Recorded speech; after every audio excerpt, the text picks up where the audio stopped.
Hi, my name is Pat, and this is my channel, Book Chat with Pat, and I'm glad that you're here. Today I'm going to be doing a brand new original tag created by my friend Kelly at the channel Books I'm Not Reading. This is the Reading in the Dark book tag, and I was tagged by Kelly, and I was also tagged by my friend Stuart at Stuart Griffin.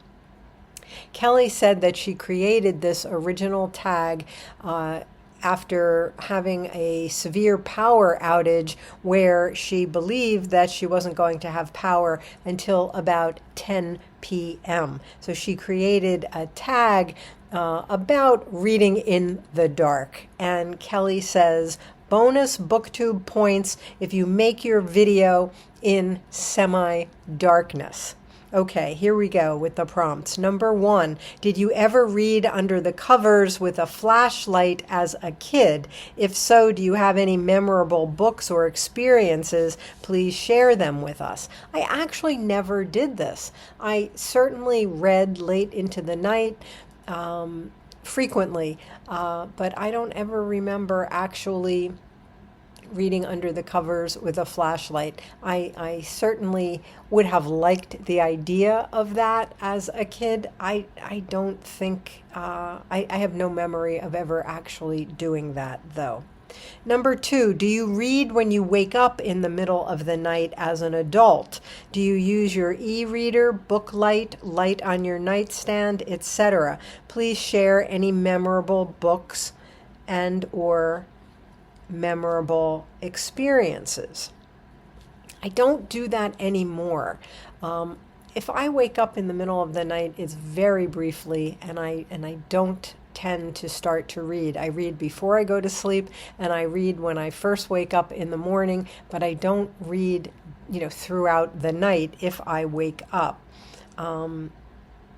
There certainly was a time in my life, though, when I could read through the night. I could read all night long. I can remember being in high school, not so much during the school year because I was always exhausted during the school year, but during the summers when I was in high school, I can remember reading, almost all night long, where I would say, oh, just another chapter, just another chapter. I did that all the time. I remember in the early days in college, I could also read through the night. I remember that the first time I ever read Anna Karenina by Tolstoy, it was my freshman year in college, and I was reading that, during the day, reading it in the evening, and I read through the night. I actually stayed up all night and read that novel the first time that I read it. Number 3, power outage. What have your reading experiences been when the lights won't turn on, the TV is dead, the computer is out? Do you read then? Share with us any memorable books or reading experiences during a power outage. Unfortunately, we have had several very long power outages here where I live during major storms.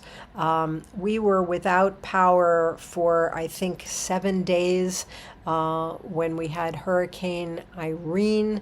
It was even longer when we had Hurricane Sandy. I think that one might have gone like for 8 or 9 days without power. Ida also hit us very badly. So I actually don't have good memories of reading in the dark when we have been without power for a long period of time. I distinctly remember during Sandy, everything was shut down. Schools were closed for days. It was very cold. I remember we had no heat. And I remember trying to read, trying to do schoolwork to be ready for when we did go back, trying to read by a battery-operated lantern, and I remember trying to grade student essays by said battery-operated lantern. It was an LL Bean lantern. It was a great lantern.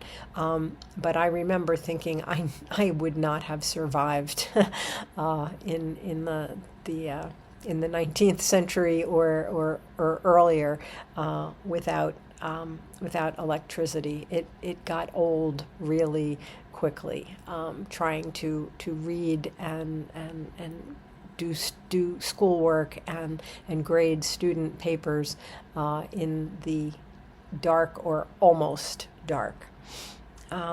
Number 4, reading ignorance. Did you ever read a book because you realized you were completely in the dark about a particular subject or genre? What was the book and experience like? Well, I read twice Shelby Van Pelt's novel, Remarkably Bright Creatures. I read it once on my own, and then I read it with a book group. And I remember thinking that I thought it was going to be silly. I thought it was going to be a little bit ridiculous to have an octopus as a character who was also one of the narrators. And then I just sort of fell in love with the story, and I fell in love with the octopus character. So then when my friend James at Quaint and Curious Volumes proposed this past September that we have a reading event revolving around the literature on the octopus, I thought that sounded like it would be really fun, and it was, and I realized that, except for my reading of Remarkably Bright Creatures, that I knew, like next to nothing about the octopus as a creature, as a species, and I was fascinated. I was fascinated by the character in the book, but I did want to learn more about the octopus, and so I joined in with James and a small group of other booktubers, and we read about the octopus. And I read a couple of books that were just really, really illuminating. And I think the ones that I really loved, well, the one work of fiction that I loved was Ray Naylor's The Mountain in the Sea. And the nonfiction work was Peter Godfrey Smith's Other Minds, The Octopus, the Sea, and the Deep Origins of Consciousness. This was just an absolutely fascinating book that gave me a whole new understanding of this incredible creature and its consciousness. So was I completely in the dark about the octopus? Practically completely in the dark, and now not so much. so that was a really wonderful experience. Just sort of going into something where I had really no expertise whatsoever, just kind of a curiosity, and it was a wonderful reading experience. Okay. Number 5, reading blindly. Do you ever read a novel without knowing anything about it? You haven't read the back of the book or any reviews, you just jump in. Name a book and share your experience. I don't think I've ever done that.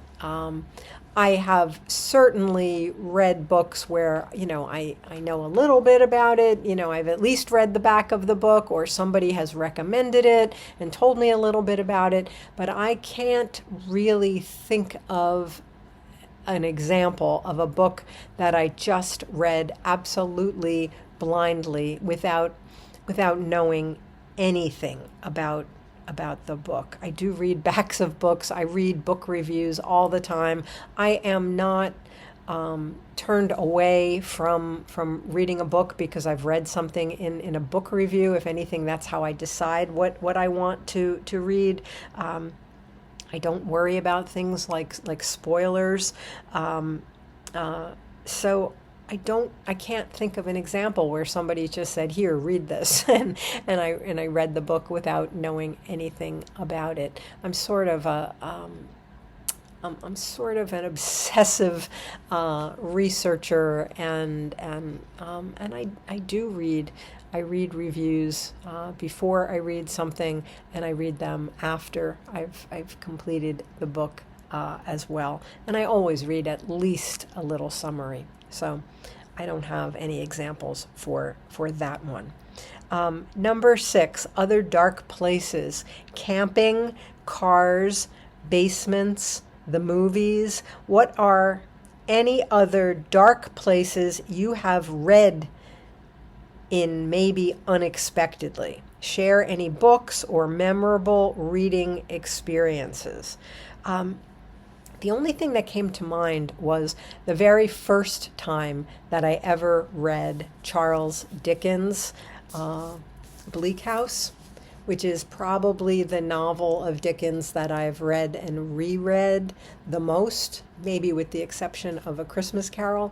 But the very first time that I read Bleak House, I was in college, and I remember taking the book, not this copy, another copy, on a bus ride. I was on a bus from Vermont to New Hampshire, and bus rides then took hours and hours and hours. It was a very long bus ride, and at least part of that, well, I was reading Bleak House the whole way, but at least part of that was an experience of reading in the dark.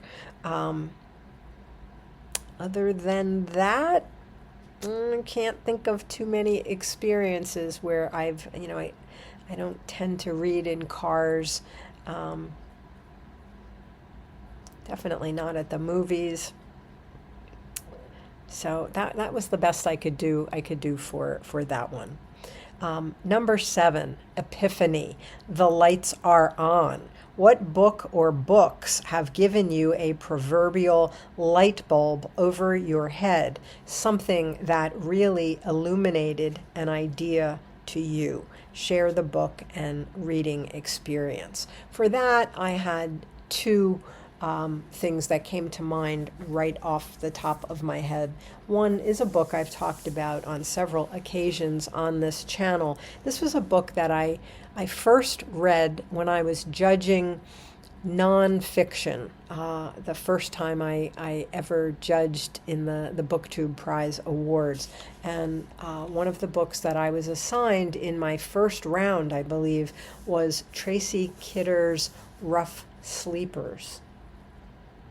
And this is the story of Dr. Jim O'Connell, who is a Harvard-educated physician who basically devoted his whole career, he devoted his life to bringing medical services to the homeless population in the city of Boston. And initially he was working on his own. Eventually he had a crew of nurses and a few other doctors who would go around and treat the homeless on the streets, where they live. And this was an incredibly eye-opening experience for me to learn about this work that he has done, and that he has really devoted his entire life to doing. And then another book that had that same kind of eye-opening effect on me, where the lights were on and I had a new understanding of something, and that was Patrick Radden Keefe's Empire of Pain: The Secret History of the Sackler Dynasty.